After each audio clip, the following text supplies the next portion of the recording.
Assalamualaikum warahmatullahi wabarakatuh. Perkenalkan, nama saya Hairunisa dengan NPM 202213100070. Di sini saya akan menjelaskan tentang proyek UTS membuat API code tentang koperasi. Yang pertama, pembuatan database saya menggunakan MySQL. Penamaan database menggunakan nama DB sesuai NPM yang saya miliki. Kemudian nama tabel saya menggunakan TB simpanan 202213100070. Untuk atribut atau strukturnya yaitu ID sebagai primary key, juga nama anggota sebagai unik, di mana hanya bisa menggunakan nama satu anggota dan tidak bisa ada nama anggota yang duplikat gitu. Lalu ada tanggal, jumlah iuran, metode pembayaran, di mana metodenya ini diisi dengan enum, di mana bisa dipilih dengan dua pilihan yaitu tunai atau transfer. Juga status pembayaran juga bisa dipilih antara pending, terbayar, juga gagal. Pembuatan database ini juga bisa disebut sebagai indentation layer atau lapisan penyerapan dalam database. Maksudnya dalam arsitektur like data. Pada proses ini, data dikumpulkan melalui antarmuka pengguna dan dikirim langsung ke database.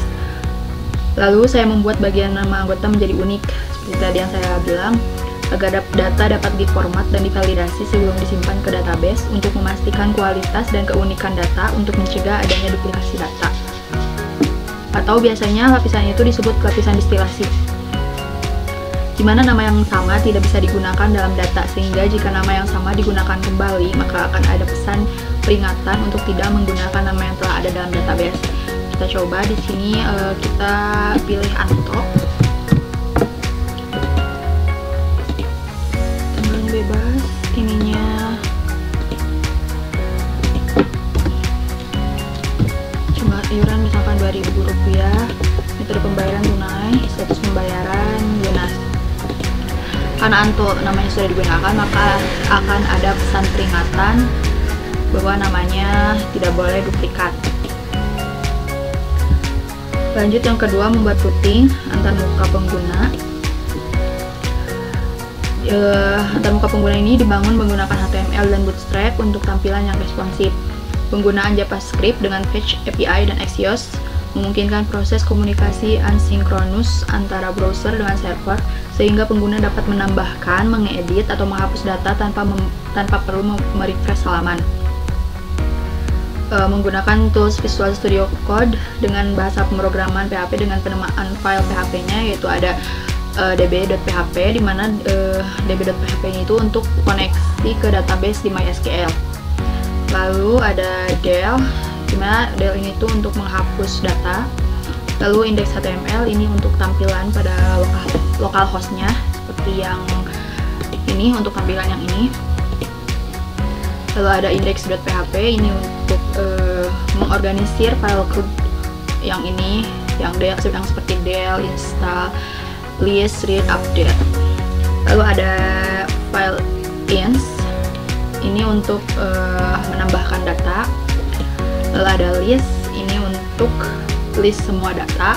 Lalu ada read, ini untuk membaca data. Ini ada update untuk menambahkan data. Lalu data yang tersimpan dapat ditampilkan dalam bentuk tabel. Dalam bentuk tabel yang ini ya. Dalam bentuk tabel yang memberikan informasi secara real time kepada pengguna. Nah, ini biasanya disebut lapisan wawasan dalam arsitektur like data atau layer dalam like data. Lalu ketiga, proses CRUD di Postman.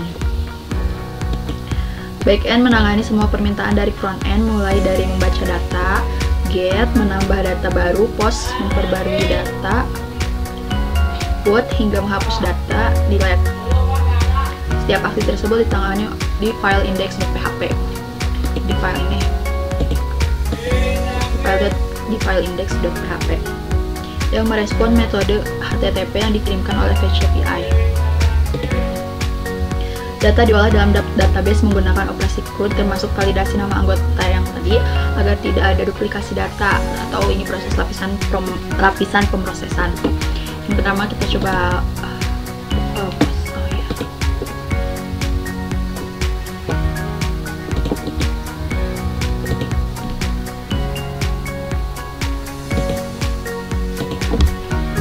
kita coba dengan yang kita tampilkan dulu data yang sudah ada.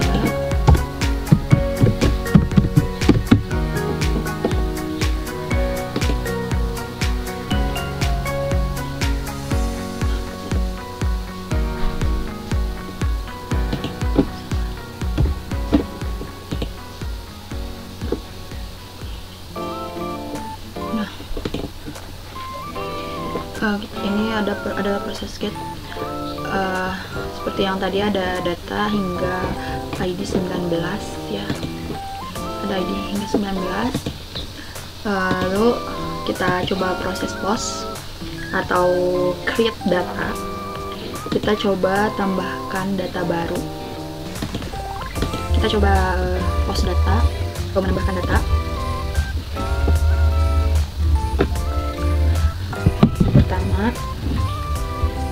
Kita ketik dulu perintahnya.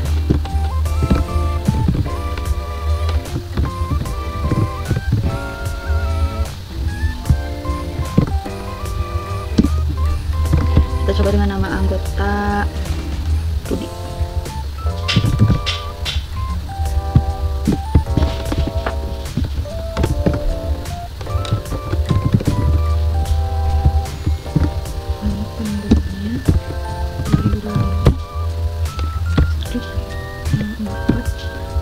Sekarang tanggal 20.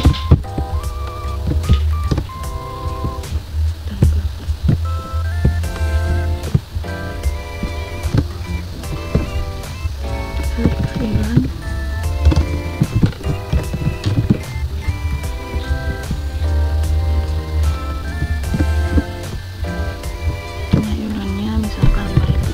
Ini menggunakan rupiah ya. Lalu data pembayarannya.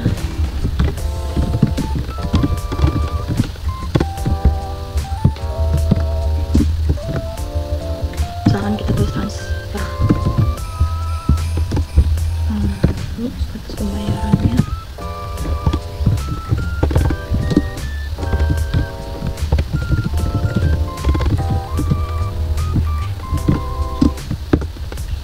Dan terbayar.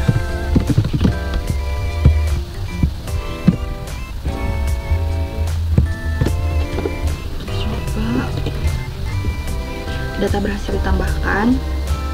Kita lihat apakah data si Rudy ini ada. ID 21 ini ada Rudy. Ada Rudy dengan nama anggota Rudy, tanggal 20 sama yang di atas, transfer terbayar 5.000. Lalu kita coba yang put atau update. Kita edit data Rudy tadi.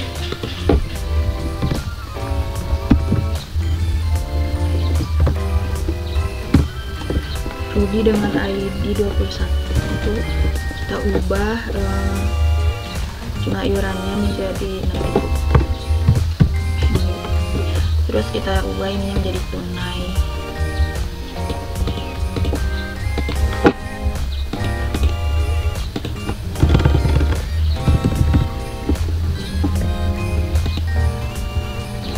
Data diperbarui, kita lihat Rudy tunai terbayar 6.000 ya, udah terupdate. Lalu kita coba delete data si Rudy ini. Data dihapus. Nah, kita lihat lagi apakah data si Rudy masih ada atau tidak. False yang artinya bahwa data Rudy ini tuh sudah tidak ada. Kita lihat semua datanya. Nah, hanya sampai Meli, sedangkan ID 21 yang Rudy ini sudah tidak ada. Nah, bahwa bisa disimpulkan bahwa proses CRUD dalam Postman ini yang saya buat ini mungkin sudah berhasil. Mungkin sekian yang dapat saya sampaikan. Mohon maaf bila ada kekurangan. Oh iya, ini kita lihat lagi. Tetap ya. Mohon maaf bila ada kekurangan. Assalamualaikum warahmatullahi wabarakatuh.